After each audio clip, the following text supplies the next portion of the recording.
بسم اللہ الرحمن الرحیم۔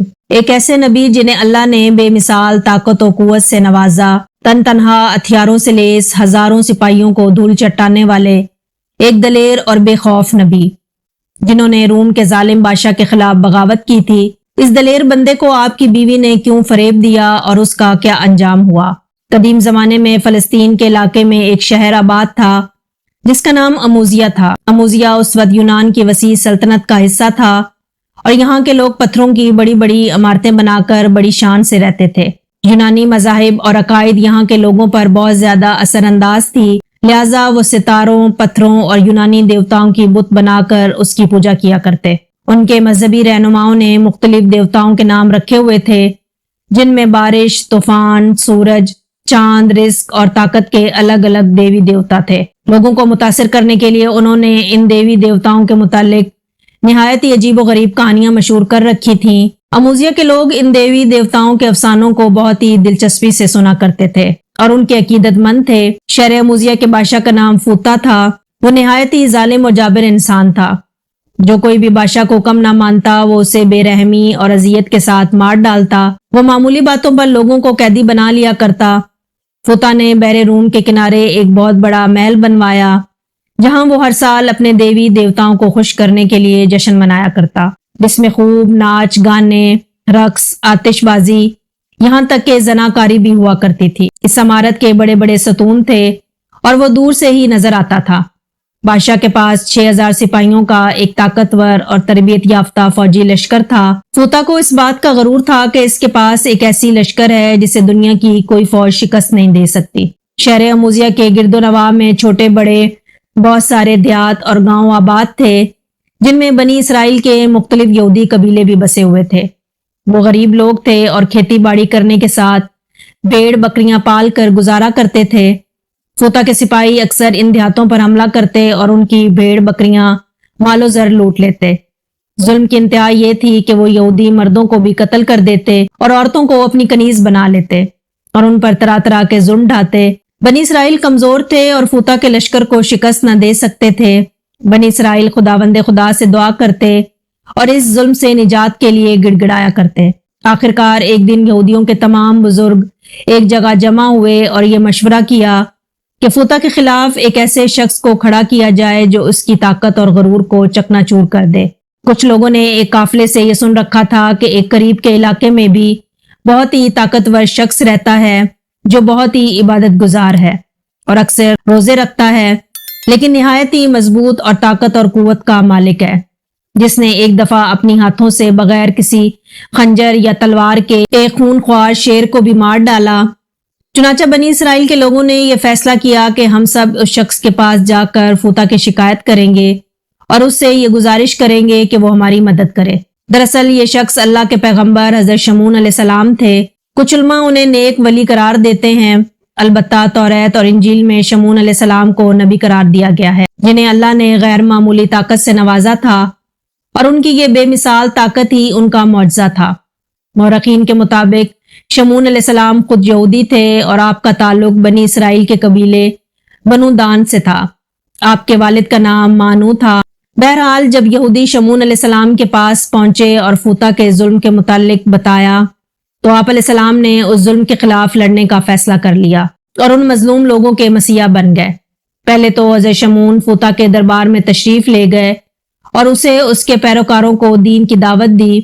آپ علیہ السلام نے اسے ظلم و جبر اور شرک اور بت پرستی سے توبہ کرنے کو کہا اور اسے عذاب الہی سے ڈرایا، لیکن اہل اموزیہ اور بادشاہ فوتا نے شمعون علیہ السلام کی دعوت کو سرے سے انکار کر دیا اور بادشاہ آپ کی جان کا دشمن بن بیٹھا۔ لہٰذا شمعون علیہ السلام نے اب فوتا اور اس کے لشکر سے لڑنے کا فیصلہ کیا۔ حضرت شمعون اکیلے ہی فوتا کی فوج سے ٹکرا گئے اور تن تنہا اس کی سینکڑوں بلکہ ہزاروں فوجیوں کو مار ڈالا۔ جب فوتا کو اس کی خبر ہوئی تو وہ گھبرا گیا اور حیران رہ گیا کہ کوئی انسان اس قدر طاقتور کیسے ہو سکتا ہے جو ایک ایسی فوج کو اکیلے شکست دے دے کہ جنہیں آج تک کوئی بھی شکست نہ دے پایا۔ فوتا نے اپنے سپاہیوں کو حکم دیا کہ شمعون کو ایک لوہے کے جال میں پھنسا لیں۔ لہٰذا جب دوسری مرتبہ جنگ ہوئی تو سپاہیوں نے آپ علیہ السلام کو جال میں پھنسا دیا، لیکن شمعون علیہ السلام اس قدر طاقتور تھے کہ آپ نے اس لوہے کی زنجیر نما رسیوں کو بھی توڑ ڈالا۔ حضرت شمون نے فوتا اور آپ کی فوج کو خبردار کیا کہ اگر انہوں نے عام لوگوں پر ظلم و ستم بند نہ کیے تو وہ اس طریقے سے نقصان اٹھاتے رہیں گے اور تباہ و برباد ہو جائیں گے۔ اب شمون علیہ السلام یہودیوں کے مسیحا بن چکے تھے اور پورے روم یونان میں آپ کی شہرت عام ہو چلی تھی۔ اب جہاں کہیں بھی فوتا کی فوج ظلم کرنے جاتے، شمون علیہ السلام وہاں پہنچ جاتے اور انہیں وہاں سے مار کر گدیڑ دیتے۔ کہتے ہیں کہ شمون علیہ السلام ہر سال تقریباً 4 مہینے برابر فوتا کی فوج سے جنگ و جہاد کرتے اور باقی وقت عبادت الہی میں مشغول رہتے۔ روایت ہے کہ شمون علیہ السلام کی بیوی نہایت ہی نیک اور پارسا عورت تھی جو آپ کی حمایت کیا کرتی تھی۔ کافروں نے آپس میں مشورہ کیا کہ شمون کی بیوی کو فریب دے کر انہیں شہید کیا جا سکتا ہے، لہذا حضرت شمون کی غیر حاضری میں بادشاہ اموزیہ کا وزیر آپ کی بیوی کے پاس آیا اور کہنے لگے کہ بادشاہ فوتا تمہیں اپنی ملکہ بنانا چاہتے ہیں اور عیش و عشرت کی زندگی دینا چاہتے ہیں، لیکن اس کے لیے تمہیں یہ کام کرنا ہوگا کہ اپنے شوہر شمون کو کسی بھی طرح سے مارنا ہوگا۔ چنانچہ کافروں کے فریب میں آ کر وہ راضی ہو گئی اور اس کے دل میں مال اور دنیا کی لالچ جاگ اٹھی۔ ایک رات حضرت شمون کی بیوی نے سوتے وقت حضرت شمون کو ایک زنجیر میں باندھ دیا۔ جب حضرت شمون اٹھے تو ہاتھ پاؤں اٹھتے ہی زنجیر ٹوٹ گئی۔ اس بات کی خبر بادشاہ کو پہنچی کہ شمون نے زنجیر کو بھی اپنی طاقت سے توڑ ڈالا۔ تب شاہ اموزیہ بولا کہ لوہے کی زنجیر سے اور کوئی چیز مضبوط نہیں۔ چنانچہ کچھ دنوں بعد جب حضرت شمون لڑائی سے واپس آئے تو اپنی بیوی کے ساتھ باتیں کر رہے تھے، تب آپ کی بیوی نے آپ کی قوت اور طاقت اور لڑائی کی باتیں شروع کر دی۔ باتوں ہی باتوں میں آپ کی بیوی نے پوچھا کہ اے حضرت، میں نے آپ کو رسی اور لوہے کی زنجیر میں باندھ کر آزمایا اور آپ نے دونوں چیزوں کو توڑ ڈالا، بھلا کوئی ایسی چیز بھی ہے کہ جسے آپ کو باندھ کر رکھا جا سکے؟ تب حضرت شمون نے کہا کہ ہاں، ایک چیز ہے، میرے سر کا بال، جس سے اگر مجھے باندھا جائے تو میں اسے توڑ نہیں سکتا۔ لہٰذا جب رات ہوئی اور شمون علیہ السلام سو گئے تو آپ کی بیوی نے آپ کے بالوں کو کاٹ دیا اور انہی بالوں کی رسی بنا کر آپ کے ہاتھ پاؤں کو مضبوطی سے باندھ لیا۔ جب وہ نیند سے اٹھے تو اپنی بیوی سے پوچھا کہ مجھے کس نے یوں باندھ رکھا ہے؟ بیوی نے کہا کہ میں نے ہی باندھا ہے۔ حضرت شمون نے کہا کہ اگر میں ذرا سا بھی ہلوں یا زور کروں تو میرے جسم کی تمام ہڈیاں درہم برہم ہو جائیں گی، لیکن آپ کی بیوی نے شاہ اموزیہ کو اس بارے میں پہلے ہی خبر دے دی تھی۔ بس اس رات بادشاہ کے سپاہیوں نے آپ کے گھر کو چاروں طرف سے گھیر لیا۔ انہوں نے شمون علیہ السلام کی آنکھیں نکال لیں اور زبان کاٹ کر انہیں بادشاہ کے دربار میں لے گئے۔ جب انہیں فوتا کے دربار میں لایا گیا تو اموزیہ کے لوگ یہ منظر دیکھ رہے تھے اور وہاں شدید ہنگامہ مچا ہوا تھا۔ کوئی شخص کہتا تھا کہ اس نے میرے باپ کو مارا ہے، کوئی شخص کہتا کہ یہ میرے بھائی کا قاتل ہے۔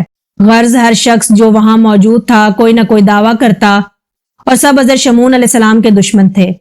بادشاہ کے حکم سے شمون علیہ السلام کے ہاتھ پاؤں توڑ دیے گئے اور انہیں اٹھا کر دریا کے کنارے ڈال دیا گیا۔ اموزیہ کے لوگ اور بادشاہ فوتا اب محل میں جشن منا رہے تھے کہ ہم شمون علیہ السلام سے ہمیشہ ہمیشہ کے لیے نجات پا گئے، اب ہمارا کوئی دشمن نہیں۔ لیکن ادھر حضرت جبرائیل علیہ السلام نے اللہ کے حکم سے شمون علیہ السلام کو ہوا پر اٹھا لیا۔ آپ کے ہاتھ پاؤں، آنکھ اور جسم کے مختلف اعضاء ٹھیک ہونے لگے۔ جبرائیل علیہ السلام نے فرمایا، اے شمون، اٹھ کھڑے ہو، خدا کے حکم سے اور اللہ نے تمہیں بہت طاقت اور قوت دی، بس اس ملعون کے مکان کا ستون پکڑ کر تمام حصار اور مکانوں کو کھود کر دریا میں ڈال دو۔ تب شمون علیہ السلام خدا کا نام لے کر اٹھے اور اس ملعون کے محل کے مکان کا ستون پکڑ کر اس ستون کو زمین سے اکھاڑ دیا۔ بادشاہ اموزیہ کے محل میں ایک طوفان کھڑا ہو گیا اور زلزلے جیسی حالت پیدا ہو گئی۔ اہل اموزیہ ہلاک ہو گئے اور بادشاہ بھی واصل جہنم ہوا۔ اس کام سے فراغت پانے کے بعد شمون علیہ السلام اپنے گھر کی طرف روانہ ہوئے۔